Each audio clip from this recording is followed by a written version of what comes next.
I grew up in a quiet rural town in northern Pennsylvania. It wasn't the kind of place where anything exciting ever happened, at least that's what I used to think. Our house was old, built in the 1920s, with peeling white paint and a creaky front porch. Across the road, directly facing my bedroom window, there was another house. That house had been abandoned for years. Everyone in the neighborhood knew about it. The shutters hung loose, the roof sagged, and weeds grew up through cracks in the driveway. Nobody ever came or went. Or, at least, that's what I thought until I turned 16. One late October night, I was sitting in my room scrolling through my phone. It was around 1:30 in the morning. The street outside was dead quiet. No cars, no people, just the occasional gust of wind rattling the trees. Out of habit, I looked up from my phone and glanced out the window. At first, I didn't notice anything strange. But then I saw it. The upstairs window of the abandoned house, what used to be the master bedroom, was glowing faintly with light. At first, I told myself it must be the moon reflecting off the glass. But the longer I stared, the more I realized it wasn't moonlight. It was too warm, too orange. It looked exactly like the dim glow of a lamp. I froze, my phone forgotten in my hand. Nobody lived there. Everyone knew that. So why was there a light? I tried to rationalize it. Maybe some teenagers had broken in. Maybe it was a homeless person squatting inside. But even then, who would bother turning on a lamp? There was no electricity. The place hadn't had power in decades. I got up from my bed and leaned closer to the window. My breath fogged up the glass as I squinted across the road. The light flickered slightly, like an old bulb struggling to stay alive. And then, the curtain shifted. I swear I saw a shadow. Just for a split second. Someone or something moved in front of that glowing window. My stomach dropped. My first instinct was to grab my phone and call the police, but before I could even dial, the light went out. The house across the road was dark again, silent, lifeless. I stood there for a long time, staring into the black windows, my heart pounding. Eventually, I convinced myself it had to be my imagination. Maybe I was overtired, maybe I just wanted to see something creepy in that house. But then I noticed something else. On my window, the one facing the abandoned house, there was a smear. Like someone had pressed a wet finger against the glass. The problem was, I was on the second floor. I didn't sleep that night. I sat on the edge of my bed, staring at that faint smear on the inside of my window. The thought kept running circles in my head. How could it be there if I never opened the window? By sunrise, I tried to convince myself that maybe it was condensation or some bug that had crawled across the glass. But deep down, I knew better. The shape was too deliberate. It looked like a fingertip. I didn't tell my parents. They would just laugh it off, or worse, take my phone away for staying up too late watching horror movies. So I kept it to myself. For the next few days, nothing unusual happened. The abandoned house stayed dark. I avoided looking at it at night, though sometimes I caught myself staring at its empty windows for too long, waiting for something to move. Then, a week later, I woke up to a sound. It was around 3 in the morning. My room was completely dark except for the pale glow of the moon through my curtains. At first, I thought it was part of a dream, the soft, rhythmic crunch of footsteps outside my window. I sat up slowly, straining my ears. The footsteps stopped. My mouth went dry. I told myself it had to be a raccoon, or maybe a deer wandering through the yard. But then the footsteps started again, slow, heavy, deliberate. Not the skittering of an animal. These were human. Someone was walking circles around my house. I crept out of bed, each floorboard groaning beneath my bare feet. I pulled the curtain back just an inch. The street was empty, silent. The abandoned house across the road loomed in the moonlight, its windows black holes staring back at me. Nothing moved. And yet I could still hear them. The footsteps. Right below my window now. Crunch, crunch, crunch. I held my breath. Whoever it was, they were directly under me. I wanted to scream, but fear locked my throat shut. Then, just as suddenly as they started, the footsteps stopped. The silence was deafening. For minutes, I didn't move. My heart was hammering so hard I thought it might give me away. Finally, I mustered the courage to lean just a little closer to the glass, peering down into the yard. There was no one there. I backed away slowly, trying not to breathe too loudly. I turned to crawl back into bed when I heard it. 3 slow, deliberate knocks. On my bedroom door. I froze, every muscle in my body locking up.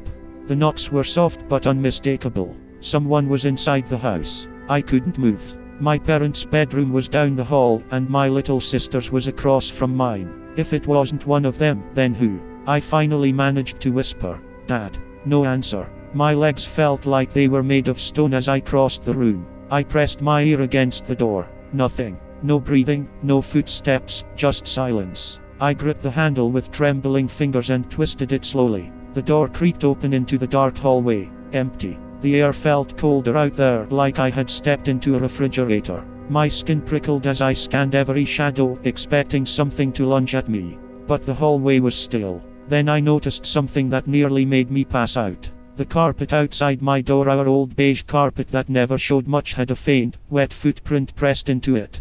Bare, human, and facing my bedroom. I didn't scream when I saw the footprint. I couldn't. My throat was locked so tight that no sound would come out. It was just one print, bare, human, and wet, like someone had stepped out of the rain.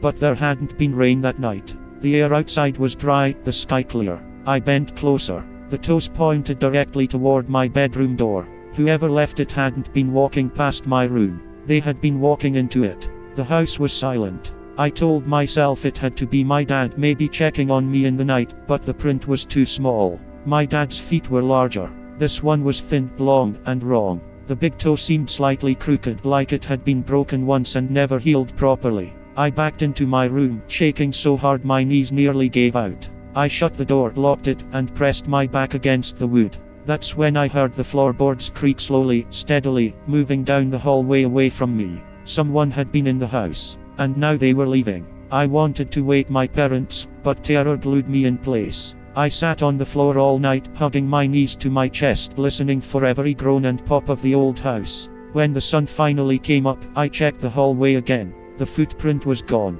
Not faded, not smudged.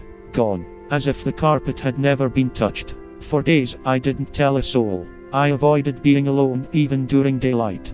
But eventually, life went back to normal, or at least, I pretended it did. Until one night, about 2 weeks later. It was just past midnight. I had been tossing and turning in bed, unable to sleep, when I felt it again, that prickling on the back of my neck, like I was being watched. I sat up slowly, every nerve in my body screaming not to. My room was dark, but the moonlight spilled across the floor. That's when I saw it. In the window of the abandoned house across the road. A face. At first, I thought it was a trick of the shadows. I rubbed my eyes, blinked, and looked again. It was still there. A pale face in the darkness, pressed against the glass of the upstairs window, staring directly at me. The distance between our houses wasn't far, just a 2-lane road, but far enough that I couldn't make out details. Still, I could see enough. The face was gone, the skin stretched tight, almost too white, like it hadn't seen sunlight in years. And the eyes. I'll never forget them. Dark, hollow, yet wide open, locked onto me.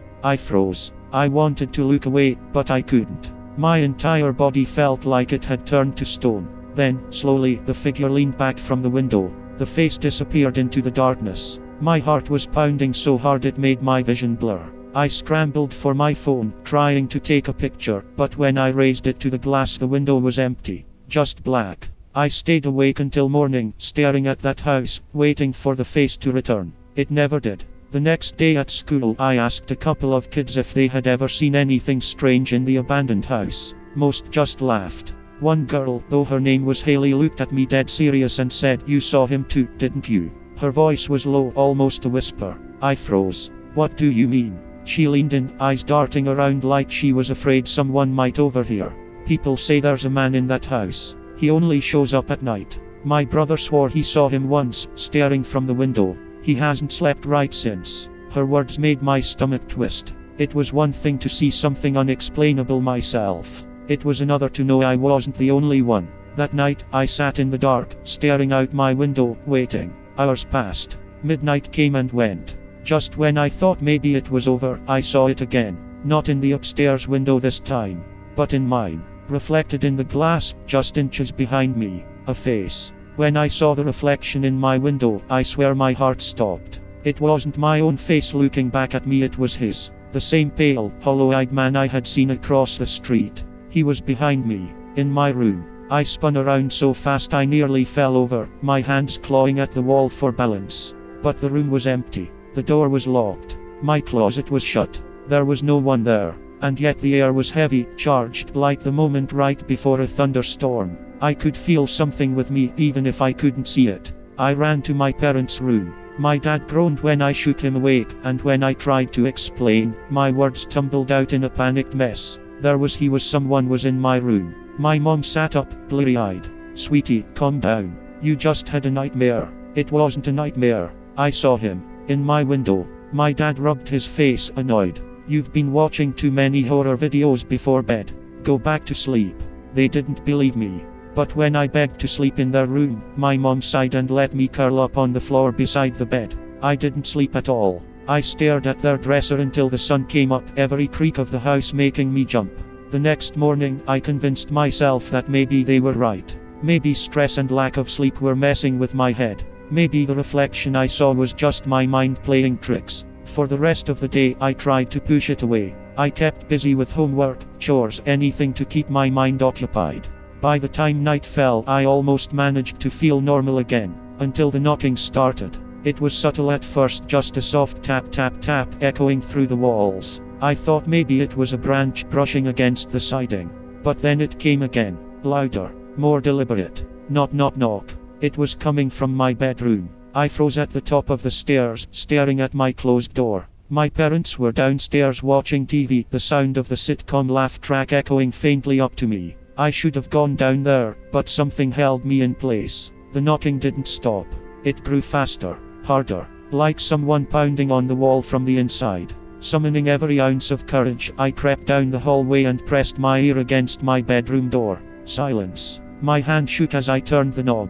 Slowly, carefully, I pushed the door open. My room was dark, the only light spilling in from the hallway. Everything looked normal. The bed, the desk, the closet. And then I saw the window. There was something written on the glass. Words smeared in a faint, greasy streak, as though drawn with a fingertip. "I see you." My knees buckled. I stumbled back into the hall, my breath catching in my throat. Suddenly, from inside the room, I heard it. The sound that would haunt me for the rest of my life. Breathing. Slow. Heavy. Labored.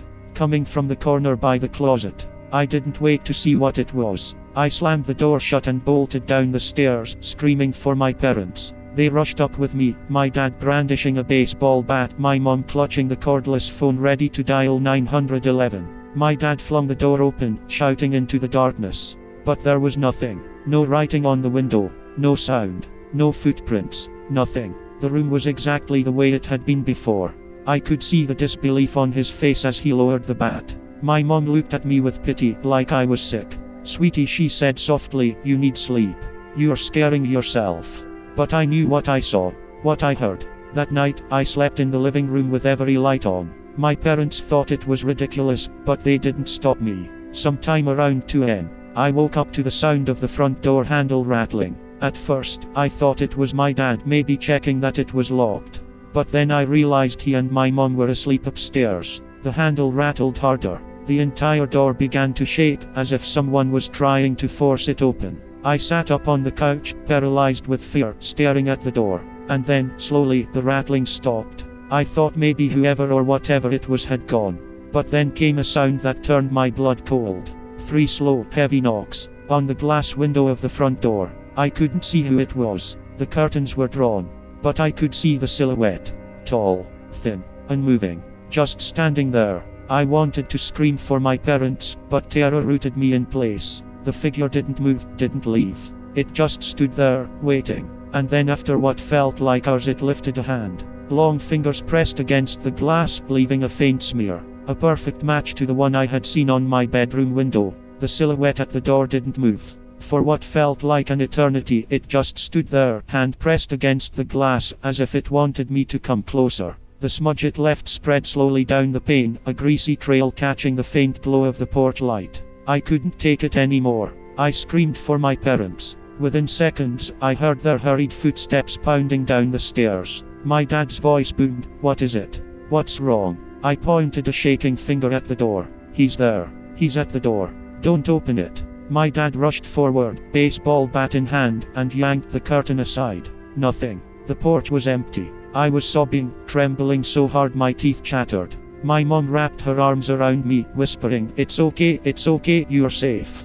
But I saw the look on my dad's face. He didn't say it, but I knew he thought I was losing it. Still, he double-checked the locks, and for the first time, he slid the deadbolt on the door. Maybe, just maybe, part of him believed me. That night, none of us really slept. My dad camped out in the living room with the bat across his lap, the TV on low to drown out the silence. I dozed off sometime around 4 a.m., curled up against my mom. The next morning, things seemed normal again. Too normal. The sun was bright, the air was crisp, and for a brief moment I almost convinced myself it was all a nightmare. But then my dad called us outside. He was crouched by the front steps, his face pale. He pointed at the concrete. There, in the dew, were footprints. Dozens of them. Bare, human feet, circling the house. They weren't mine. They weren't my mom's. They weren't my dad's. They were bigger than mine, narrower than my dad's, and they stretched long and strange, like the toes had been pulled apart. The tracks went around the house twice, then stopped. Right at my bedroom window. My dad didn't say a word. He just stared at them for a long time, jaw clenched, knuckles white around the bat. My mom kept whispering, oh my god, over and over again. That was the first time they believed me. We spent the entire day arguing about what to do. My mom wanted to call the police, but my dad said they'd laugh us out of the station. Who would believe us? What would we even say? That a barefoot stranger was stalking us. That he was somehow inside our house at night but leaving no trace. In the end, my dad decided we'd tough it out. He's just some creep messing with us, he said, though his voice was tight. He'll get bored and move on. But he didn't move on. That night, my parents insisted we all sleep in the living room together, just in case. My dad stayed up with the bat again. My mom sat beside him, eyes fixed on the windows, while I curled up under a blanket on the couch. Hours dragged by.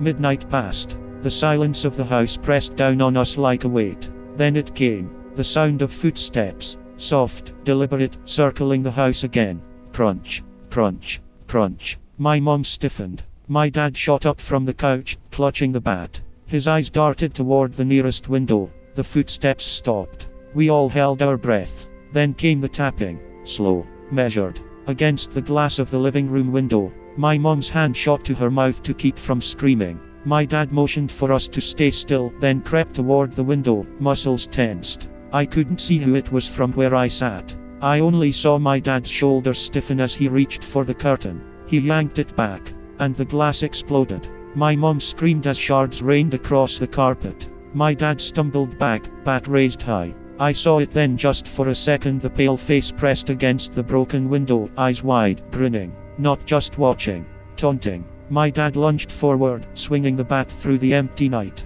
But the man was gone. Just gone. No sound of retreating footsteps. No shadow running across the yard. Just silence. The cold air rushed in through the broken window, and we stood there, all three of us shaking. That was the moment my dad finally admitted it. It's not a person, he whispered hoarsely. It's not human. We didn't sleep the rest of the night. By dawn, my dad had nailed plywood over the shattered glass. My mom wanted to pack up and leave, but where would we go? Who would believe us? And even if we left, how could we be sure it wouldn't follow? That afternoon, we tried to distract ourselves with chores, music, anything to push away the terror. But just after lunch, my little sister came running into the kitchen. She was pale, shaking, her eyes wide with fear. "Mommy," she whispered, "the man was in my room." The spoon clattered out of my mom's hand. "What did you say, honey?" She pointed upstairs. "He was standing by my closet." He smiled at me. My dad shot up from the table, bolting up the stairs two at a time. We followed close behind, hearts in our throats. My sister's room was empty. Nothing disturbed. Nothing broken. Just the faint smell of something sour, like damp earth. And on the closet door, smeared in that same greasy film we had seen before, were more words. "Tonight." When we saw that word smeared on my sister's closet tonight, something inside me broke. This wasn't random anymore. This wasn't a prank, or coincidence, or even some drifter messing with us. It was deliberate. Planned. Whatever that thing was, it was promising to come back. And this time, it wasn't going to just watch us. My parents stared at the writing in silence. My little sister clung to my mom's waist, sobbing quietly. My dad's jaw worked like he wanted to say something but couldn't find the words. Finally, he turned to us. "We are not staying here tonight." We piled into the car that evening as the sun dipped behind the trees. My mom grabbed only the essentials: clothes, food, her purse. My dad carried the bat and a flashlight. We didn't even bother locking the door behind us. We drove 30 miles to a cheap roadside motel, one of those run-down places with flickering neon signs and carpets that smelled of mildew. But to us, it felt like salvation. 4 walls, bright lights, other people close by. For the first time in weeks, I thought maybe we'd be okay. We checked in under a false name, my dad's idea. If it's really following us, he muttered, we'll make it harder for it. My mom didn't argue. None of us did. That night, all 4 of us crammed into the same motel room. 2 double beds pushed close together, curtains drawn tight, the deadbolt locked. My sister curled up against my mom, and I lay beside my dad, the bat resting on the nightstand. The TV played quietly in the background, some late-night talk show host laughing at his own joke. The sound was oddly comforting. But sometime after midnight, I woke up. The room was silent. The TV was off. My parents were asleep. My sister was breathing softly. At first, I didn't know what had woken me. Then I realized. The air was cold. Freezing. My breath fogged in front of me. And from the corner of the room came that sound. Breathing. Slow. Wet. Heavy. I sat up, my stomach twisting into knots. The shadows in the corner seemed thicker, darker than the rest of the room. I nudged my dad. He stirred, rubbed his eyes, and followed my gaze. His face went pale. He reached for the bat. We both froze as the shadow began to move. Something stepped out of the corner. It was him, the man from the house. But now, up close, he was worse than I'd ever imagined. His skin was stretched tight over his bones, grayish, almost translucent, like wax. His limbs were too long, his fingers dragging against the carpet as he moved. And his eyes, those black, endless pits, locked onto me. He smiled. My dad shouted, swinging the bat with all his strength. The bat passed through the man's torso like he was smoke, but the force of the swing knocked my dad off balance. He crashed into the nightstand, sending the lamp shattering to the floor. My mom bolted upright, screaming. My sister began to wail. The man didn't flinch. He just kept walking toward me. I scrambled backward onto the bed, pressing myself against the wall. My dad swung again, wild, desperate, but it was useless. The man's body rippled like water where the bat hit, then solidified again. He reached out with one long, crooked finger and pressed it against my forehead. The world went black. When I woke, I was standing in the abandoned house across the road. The wallpaper was peeling, the floorboards warped and broken. The air was damp, heavy with mold and rot. But it was more than that, it felt wrong, like the walls themselves were alive, pulsing faintly in the dark. I tried to scream, but no sound came out. In the corner of the room, he was waiting. The man, still smiling. "You see me," he whispered. His voice wasn't a sound, it was inside my head, crawling under my skin. "Now you will stay." Behind him, shapes began to move. Dozens of them. Pale figures, gaunt and hollow-eyed, emerging from the shadows. Men, women, children. Their faces slack, their eyes lifeless. All of them watching me. I realized, with a jolt of horror, that they weren't alive. They were the others. The ones who had seen him. The ones who hadn't escaped. And now I was one of them. I don't know how long I was there, seconds, hours, days. Time didn't exist in that place. But suddenly, I was back. I gasped awake in the motel room, drenched in sweat, my mom shaking me violently. My dad was kneeling beside me, his face streaked with tears. My sister was hiding under the covers, sobbing. "He's gone," my mom whispered, voice trembling. "He's gone." But I knew she was wrong. The greasy smear was on the motel window, fresh. Long fingers dragged down the glass. He wasn't gone. He was just waiting. We never went back to our old house. Within a week, my dad sold it for cheap to a developer who planned to tear it down. We moved across the state, into a crowded neighborhood, surrounded by people. Bright lights, noise. But sometimes, late at night, when the world is quiet and I'm alone in my room, I hear it again. The slow, heavy breathing. And when I look at the window, I see the smudges. Fingerprints. Long. Crooked. Waiting. And I know one day, he'll come for me again. Because once you've seen him, you never stop.